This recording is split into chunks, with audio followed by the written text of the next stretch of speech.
కుమ్రంభీం ఆసిఫాబాద్ జిల్లా రాజంపేట గ్రామ panchayat general body మీటింగ్లో ఉప సర్పంచ్ కోసం వేసిన ప్రత్యేక కుర్చీని వెంటనే తొలగించాలని డిమాండ్ చేస్తూ వార్డు మెంబర్లు నిరసన వ్యక్తం చేశారు. నియమాలకు విరుద్ధంగా ఉప సర్పంచ్కు ప్రత్యేక కుర్చీ వేయడంపై మీటింగ్లో వార్డు సభ్యులు నిరసన వ్యక్తం చేశారు. నియమాలకు విరుద్ధంగా ఉప సర్పంచ్కు ప్రత్యేక కుర్చీ వేయడంపై మీటింగ్లో వార్డు సభ్యులు నిరసన వ్యక్తం చేశారు. పంచాయతీ సెక్రటరీ ఈ విషయాన్ని ఉన్నతాధికారుల దృష్టికి తీసుకెళ్లి సమస్యను పరిష్కరించేందుకు జనరల్ బాడీ మీటింగ్ను 7 రోజుల పాటు వాయిదా వేస్తున్నట్లు ప్రకటించారు.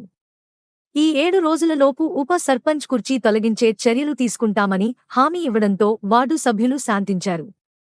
గ్రామ పంచాయతీ నియమాలను ఎవరూ తుంగలో తొక్కలేరని, వారం రోజుల్లో హామీ అమలు కాకపోతే గ్రామ ప్రజలతో కలిసి పోరాటం చేయడానికి సిద్ధంగా ఉన్నామని వార్డు సభ్యులు తెలిపారు.